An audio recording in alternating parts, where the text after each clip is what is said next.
when did you make your first international trafficking move? Yeah. So when I went off to university, I'd stopped dealing. But having arrived at university, I realised that all the students there were looking for drugs. And again, not having much money, trying to survive on a student loan and all the rest of it, I decided to start dealing again, stupidly. And it was around this time I met a fellow student from a town in England called Stafford.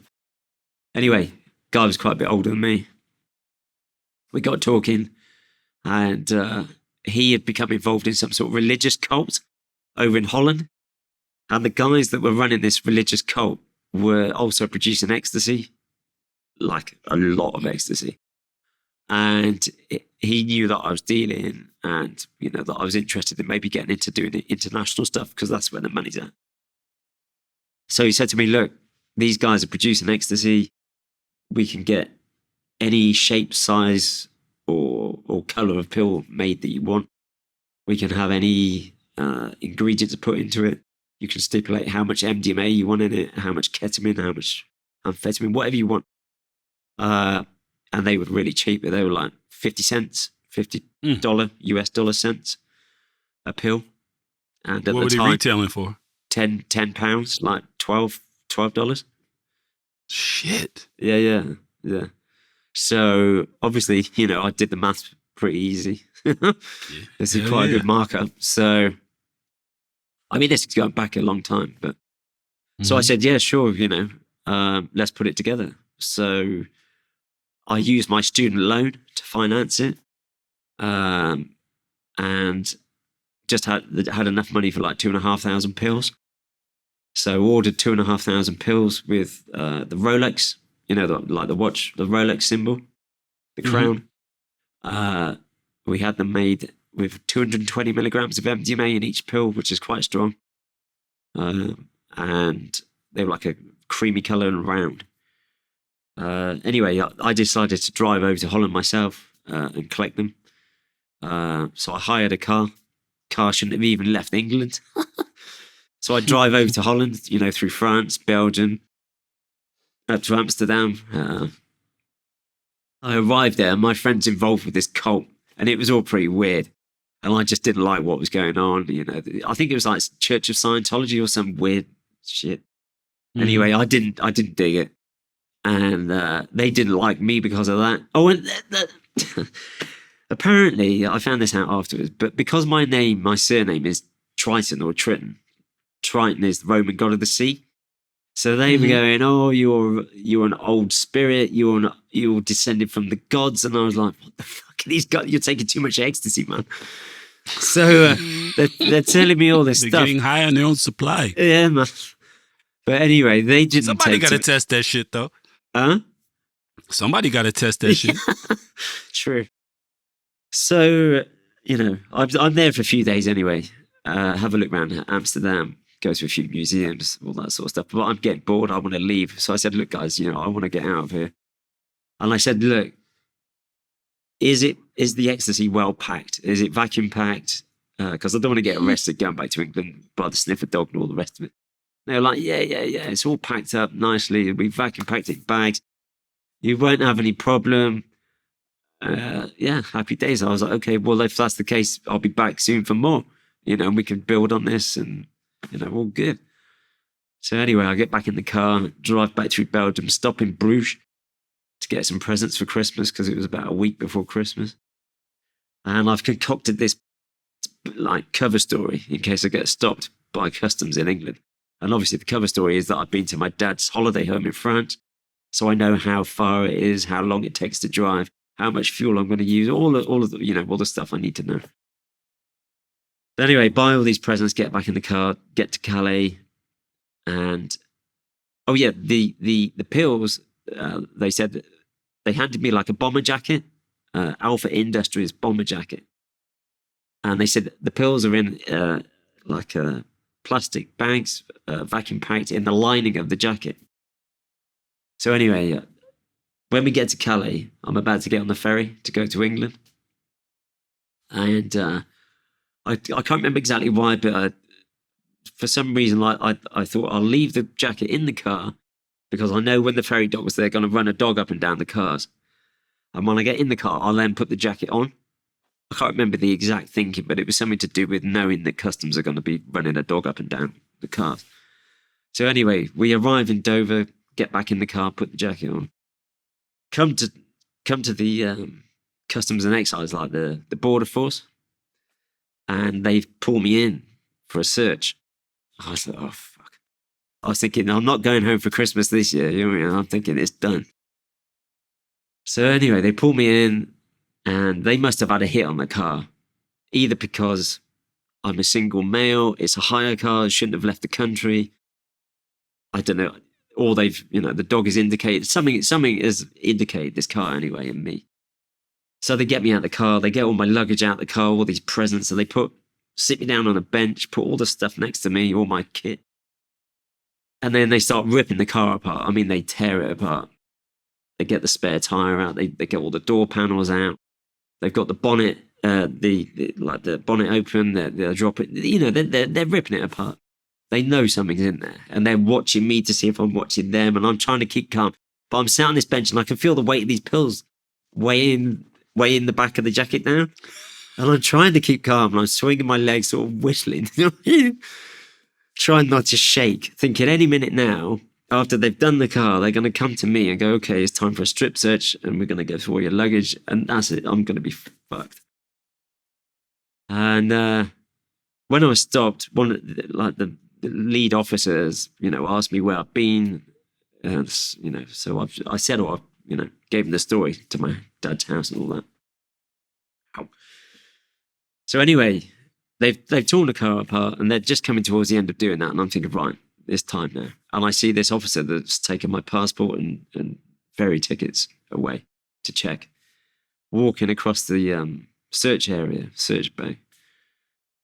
So I stand up, try not to fall down because my knees are shaking. And he comes over to me and he goes, sorry to have detained you. You're free to go. And I was like, really? And I thought, no, this must be a joke. Do you know what I mean? This can't be right. So I'm like, great. So I just throw in my stuff in the car as quick as I can to get the fuck out of there. Get in the car and start the engine. Literally, as I'm driving out of the search area, I look in the rear view mirror and there's another team, border force team coming in with a dog.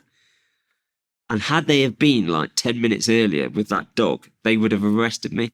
Because when I get home, and I tell you what, leaving that search bay was a massive adrenaline hit. Getting away with it, you know what it's like.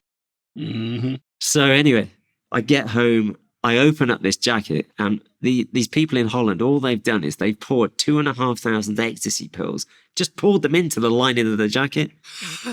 There's not even any plastic bag in there, let alone vacuum packed. You could smell them. Fuck? Yeah, man. So, I mean, obviously the dog must have smelled it because that aniseedy smell. I mean, I could hold the jacket here and you could smell it. That's So crazy. I was like, what the fuck, man? So I phoned up my friend back in Holland. I said, what the fuck? And he said, oh yeah, they tried to get you arrested because they didn't like you. And then all this story about me being a Roman god and all this bullshit came out. And I was like, what? These people are mad. Wow. I said, no, that's the last time we'll be doing business. Do you know what I mean? Jeez. But anyway, got the pills, sold them all for £10 a pill. Well, I got my stepbrothers to sell them. I think I charged them £5 a pill, and they sold them for 10. Oh, that was a nice come up. Yeah. So it was a good Christmas anyway. Made a lot of people happy that Christmas and New Year's Eve. Yeah, it was a good. Yeah, that was a good New Year's and a good Christmas, no doubt. So that was my initiation. The lick, right on time. So that was my first international importation. And, it got me interested. It lit a light in my head. It piqued my interest. So, it's got me then thinking about what else can we import, because obviously, I've been dealing drugs for years by this point, and I've already been looking at different methods of importation. I follow the news, so I'm always reading up about different ways that drugs are getting imported and stuff like that. So it gets me thinking about, well, what could we do next, and all this sort of stuff. So I think that sowed the seeds right then and there. So anyway, after that first import, went back to university because obviously that connect got cut because they tried to get me arrested. So didn't want to see them again. So went back down to Cardiff, and that was when things started building up, in a big way. When I was at university, started dealing a lot of cocaine. And at school, at the university. Yeah. So, from, like I said, when I got to university, I stopped all the dealing. But then it all started again, and did that import. And by this point, I'd obviously met quite a lot of students around Cardiff, and I'm starting to meet the local dealers around Cardiff as well.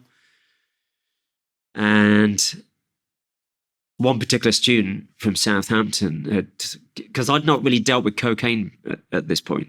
It was something, it was expensive. It was something that, doctors, lawyers, people with money used, rock stars, musicians, stuff like that. And, it wasn't really my thing. I was more into all the party drugs, the ecstasy, amphetamine, LSD, hashish, all of that. So anyway, there was one particular guy kept asking me for coke. And I said, look, I'll see what I can do. So I phoned up my stepbrothers, and they said, look, we'll put you in contact with the local dealer in Stroud, which they did. So I go back to Stroud, buy half an ounce. 14 grams was the first time. And that, that's nothing. Anyway, bring it back down to Cardiff. It wasn't very good. It was cut. But this student said, look, if you can bring something down that's good, we don't mind paying a bit more for something that's uncut. And there's, quite a few of us that will buy it.